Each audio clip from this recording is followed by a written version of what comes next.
So I have another DIY project for you. In this video I'm going to take this aluminum oven liner and turn it into a reflector oven. If you're interested in seeing how I do it, stay tuned. So why make a reflector oven from an oven liner? Well, I already have a reflector oven, a really good one actually. This is the Svante Freden designed reflector oven made in Sweden. I have a video on this where I do some cooking at a camp in New Brunswick with my wife this summer past. It's a great oven, really is. Folds down nice and compact. It is made from aluminum, heavyweight aluminum, so even in its compact form, it still does have some weight and some bulk. And I thought, you know, this is a great oven, but maybe a little bit big for most backpacking trips. If I have some conveyance, like my kayak or my newly made DIY Polk, man, that I probably would take this. But if I'm just hiking through the woods and I thought I might like to make some bannock or something else beside the fire, why not make something lightweight?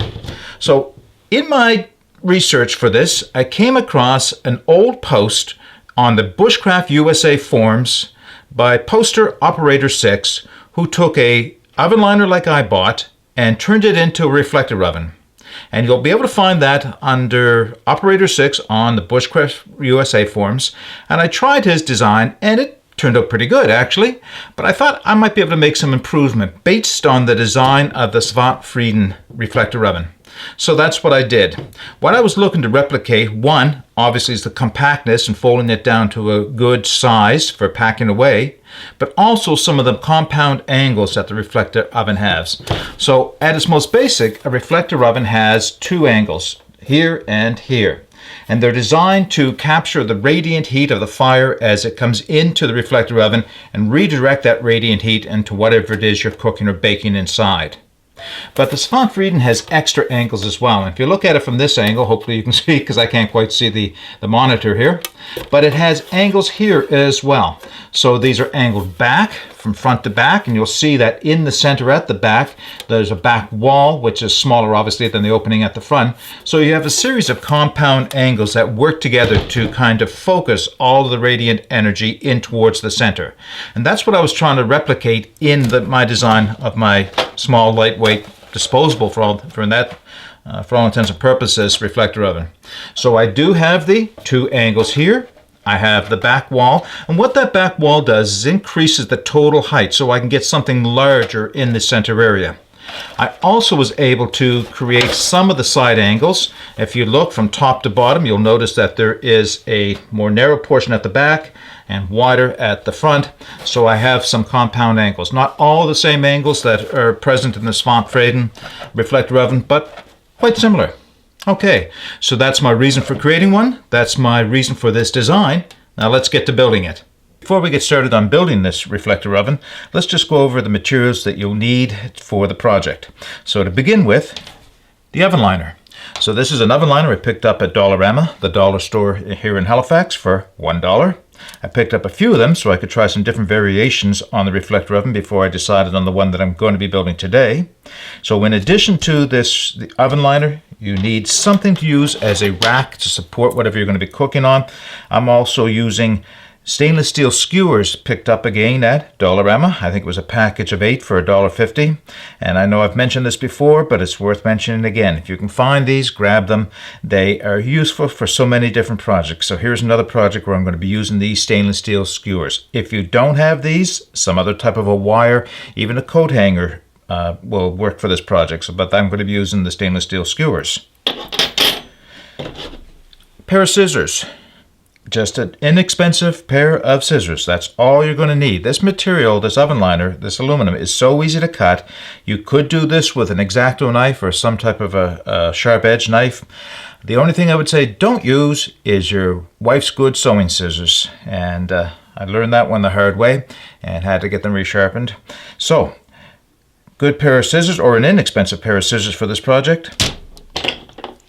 A Sharpie or some other means of marking directly on the aluminum oven liner. A ruler, measuring device. I'm using an 18-inch metal ruler. It can be any ruler, it can even be a measuring tape for this purposes, but that's what I'm going to be using. I will also be using my square, only because it just makes the job a little easier. You don't need a square for this project, but if you have it, it might make it a little easier. I am using a small, sharp, pointed awl for punching some holes, which I'll show you as we get to that point. You don't need this really at all. You could use a nail, you can use just about anything. This material is very easy to penetrate. In fact, you could actually use the skewer itself to do that part of the job. I'm also using a piece of 1-inch doweling as a roller, like a rolling pin, and you'll see why in a second. And I've done this at other videos. It's just for flattening out the raised edge around the outside, just to make it a little easier to fold. One last thing. This may be optional, or it's not for the way I'm building this, but if you can find something else that'll work, I'd be interested in hearing it.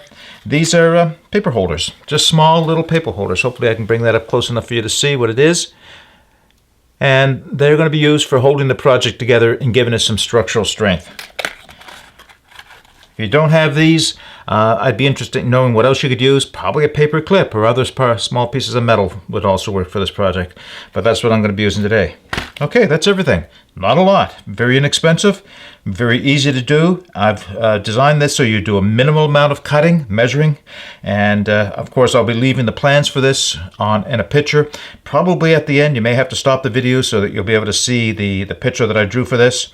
Let's get started. Okay, first step is to prepare the oven liner so that it makes it easier to fold. I'm not sure that it's essential to do this, but I have found it a lot easier to do this to make the folds that you're going to be doing in the oven. And that is simply to flatten out this rolled edge. And that's there to give it some structural strength as it is as an oven liner. We don't need that for this part of the project, so I'm just going to use my piece of doweling to roll it out.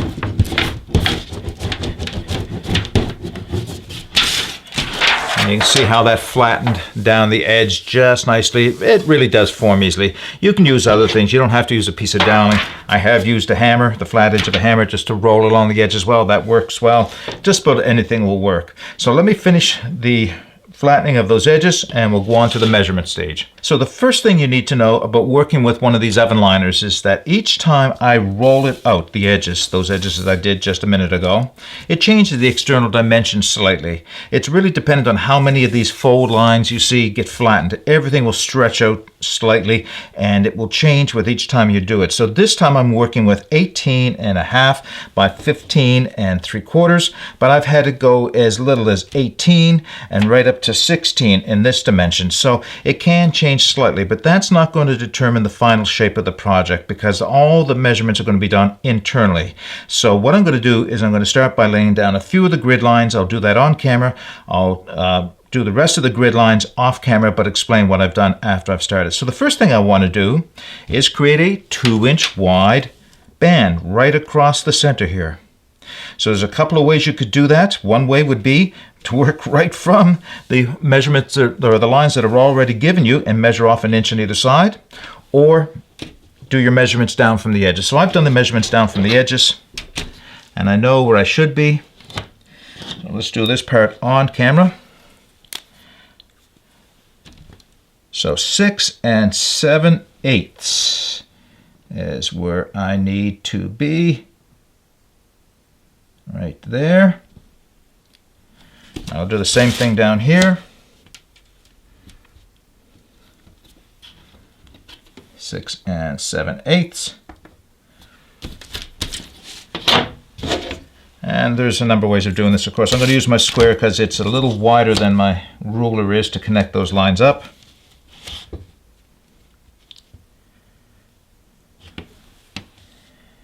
All right, there's one line. All right, let me do the rest of the lines off camera and I'll explain what I've done. Okay, so I've drawn in all my lines. Hopefully you can see this. I know it's quite bright here right now and it's very reflective. I will be including, as I mentioned, a picture of my drawing that I'm using to go by for this project, so you'll get the measurements.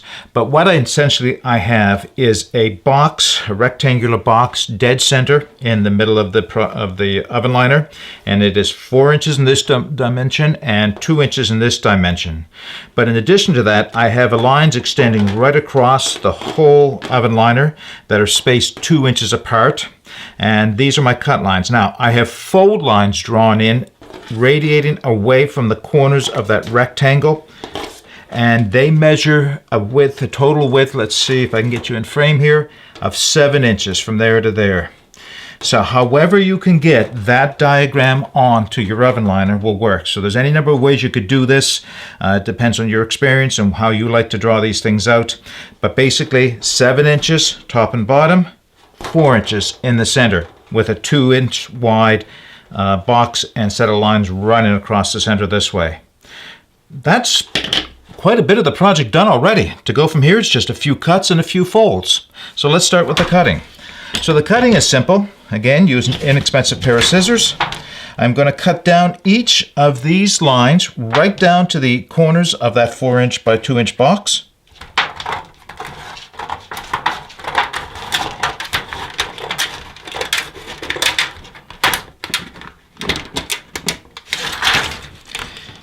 On the other side of it.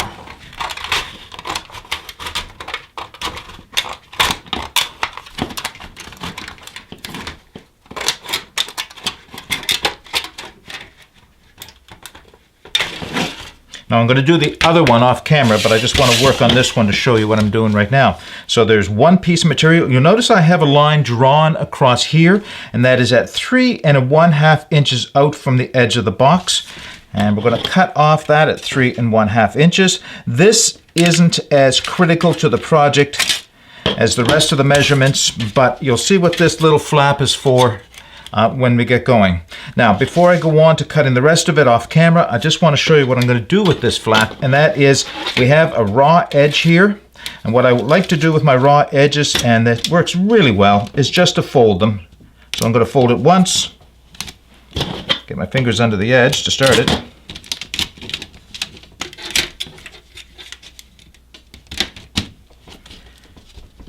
Fold it once like that, flatten it out, and then fold it again. It does add some strength, but that's not what I'm looking for here. I'm just looking to clean up the edges on that. So there, I just flatten that out with the edge of my marker pen. And now I have an edge. Now you're going to see what that's for in a minute, but I'm going to make the rest of the cuts, and then we'll start the folding of this thing into an oven shape. All right, stand by. Okay, that's all the cutting there is. I'm going to put the scissors aside. Now you can see what I have. Just 2 cuts down each side, and these little flaps that are created in the center. Everything else is folding from here on in. So probably the easiest fold to start with are right along that same center line. Fold it up. Put a pretty good crease in it. You're going to be folding these a number of times. But start with a good crease there. Turn it around, do the same thing. All right, I've got a pretty good crease in both sides of that now. You're starting to see a bit of a shape taking place along those angled edges. Fold it up. Again, a crease. You're going to do that 4 times.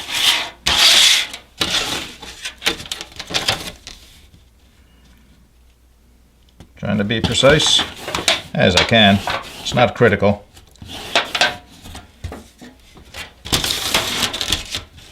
Same thing on the other 2. These are forming the sides right now for the oven.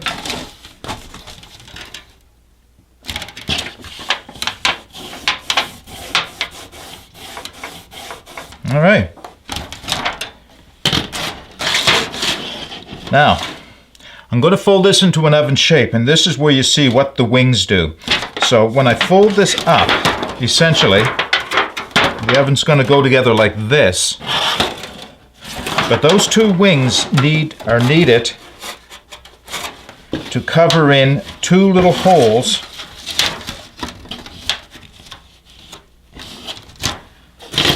at the base on the side. So let's show you what that's all about.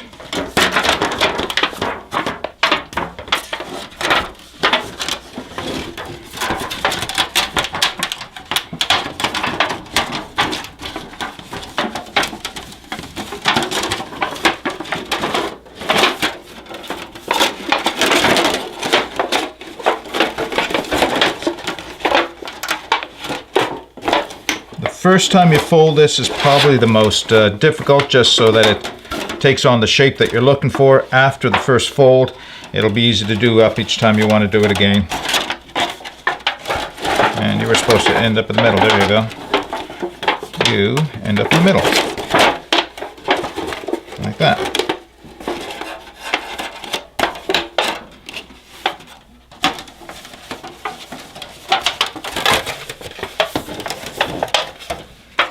And that, folks, is the essentials of our reflector oven. Now we're just going to make a few holes in this to hold it together with those little paper clips. And then I'll explain how it's used. Okay, an important part of this project I failed to show you a minute ago is how to fold this up for storage when you go to put it in your backpack. So unfold it, lay it back down. Each one of those corner wing folds, you're going to fold over right flat down. And you're going to notice that right here, it extends over past the edge of the other one. And you don't want that. You want it to come up too, but you don't want it to extend past. Easy way to solve that is you could cut this material off. There's a lot of material you could cut off. I just don't find it's either necessary to cut it off, nor is it in the way when the thing is in use or stored. All I'm doing now is just putting an edge along here that I can use to fold that wing back. In fact, I suspect having a little extra metal left behind gives it a little bit more structural rigidity. And you can do the same thing folding the other way. And once again, lay an edge that you can fold with on the material. Pull that down, flatten it. And you can start to see it's going to get a little easier to store right now. So I'm going to do the same thing on the other end. Fold that flat. Working with the fold line of the wing. Fold it back. Flatten it out. And the final one.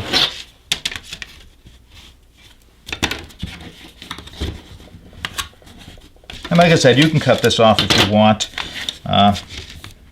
I don't think it's necessary to do so. I don't think it has any impact on it as well. Now these two small wings finished out after I folded the edges at 3 inches each. They could be a maximum of 4 inches long. They can be probably 1.5 inches short if you want.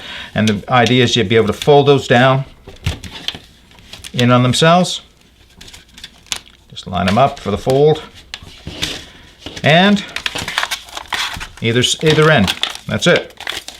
That's a completely completed reflector oven. It doesn't have the support holes for the rods yet, and I'm going to put those in shortly, but that's what it's going to look like when it's all folded down and goes in your pack. So it folds down pretty compact, and yes, you could shorten it down a little bit by cutting out those wings, but again, I think it actually adds to the structural stability as well as the heat capture inside of the oven. I'll show what I mean when I put the whole assembly back together. Now, let's put it back together, and we'll put the holes in it for the support rods. Stand by. Okay, let's put it together in its final shape, and we're going to punch some holes in the side of it, and that's where these small paper holders, paper clip type things are going to go to hold it together and give it some structural support. So for me, the easiest way to fold this together is to kind of do it in layers. One set of wings is going to be folded a little further. The two tabs are going to be folded in the center or a little closer in, and then the top ones are going to be folded in so that when it goes together, all three of them will work in conjunction to create the oven. Now, let's work on this end. What I'm looking for at this point is a little flattening. What I'm looking for at this point is to have, let's see if I can get this in frame, a good shape here so that it's even on both sides, so that it looks like a flat edge if I were to lay it down, and the two walls will go up at an even angle towards each other. I'm holding this together by hand right now. In a minute I won't have to. I'm going to put in 2 of those clips, and they're going to puncture right through. I am going to use the awl for this. I could just as easily use the end of the skewer or a nail. My only caution is watch where your fingers are. It's not hard to punch through this material. It's just a matter of you can't necessarily see where your fingers are, so make sure you're not going to punch your fingers through. So it's a bit arbitrary. It's not an exact science where you want these to go. I'm going to put one here. You can see how easily that punctured through, and yes, it did wrinkle it up a little bit, but that's the nice thing about this aluminum, it's very formable. Put my pin through, show it to you from the inside. Hopefully you can see what I'm doing here. And fold the two wings down. Already I'm starting to get some structural support to this thing. So I'm going to do that 3 more times, and I'll show you what it looks like when it's finished. All right, let's talk about where we're going to place our holes to put our skewers, which will become our support racks for anything that we're going to cook inside of this. So the way to do this is we want the line and the holes below center. We don't want them in dead center. We want whatever we're cooking to be centralized in the middle of the oven as best we can. So we need to create our holes below the center line. So in order to do that, I suppose there's a couple of ways that this could be done, but I'm going to use my ruler and I'm going to square it up with the back of the oven right here. So if you have a small square to work with, that's probably easier than what I'm doing right now. But if you can see what I've done is I've squared up the back edge of my ruler with the back of the, I'm going to need my Sharpie for this, so you can see what I'm doing, with the back of the oven.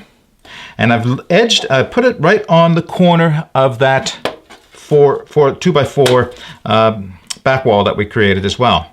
So I want to come out 2 inches, or excuse me, we'll make that 3 inches from that back corner. And again, I'm going to come out at 5 inches. So I have 2 dots created at 3 and 5 inches, so a 2-inch spacing, and that's the width of the rack that we're going to put in through. And it's as simple as, once again, either with the awl or with another sharp object, watching your fingers from the underside, punch in a hole.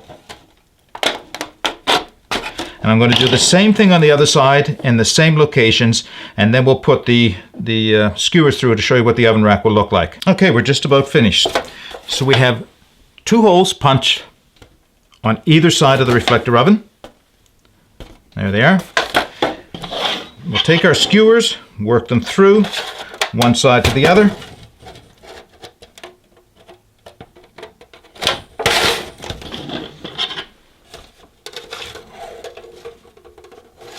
Now, in the end project, or the end of the project, you will need to shorten these skewers up, or you should. You don't have to, but for packability, I'm going to shorten my skewers up because there's an awful lot of overhang here that isn't necessary. But you can see now that we have a support rack inside the oven. And for representation, I am going to use just this little tinfoil pie plate. I'm not going to probably carry this with me in the woods, although I have with some of my other reflector ovens. I'll probably just use a small piece of flat tinfoil, depending on what it is I'm baking. But that will sit in there just nicely. And I'm trying to give this at an angle where you can see it. And the trick here now is to find some way of supporting this. So if we assume that our fire is over here and the radiation is coming into the oven this way, we want to have this supported underneath by a rock or a piece of wood or something so that it is more or less straight up and down on this axis here. And the radiation will come in and reflect off of the sides and down onto what it is you're cooking. That is the completed oven, just short of cutting down these skewers to fit. All right, let's sum this video up. Okay, let's wrap this video up. So my oven is complete. I have 2 aluminum bars of those skewers inside here to hold a small tray or whatever else I want inside the oven to hold it at what I would think is the optimal position for the heat to reflect from all sides. Each of the skewers I cut to size that would go across the full width and bent at about 45-degree angles, about a ½ inch of that material, so they wouldn't fall out when they're in position. So this will fold down nice and flat. The skewers can go with it. I still need to make some type of a carrying device for it, but because of its lightweight, inexpensive nature, I think probably it's going to be something very inexpensive as well. Likely a piece of cardboard, to be quite honest, unless I can find a couple of flat pieces of plastic that I might use. But something very lightweight, just make like a small envelope, 2 sides, to put this all in and then slide into my backpack. Only thing left now is to get out and give it a try. And that's what I'm going to do in a future video. I'll get out and give this a try at the side of the fire and see if I can't cook some bannock or something else up in it. So stay tuned for that test. All right. But in the meantime, until I do get out in the woods, you get out and explore. Take that path less traveled. It will make all the difference. Bye for now.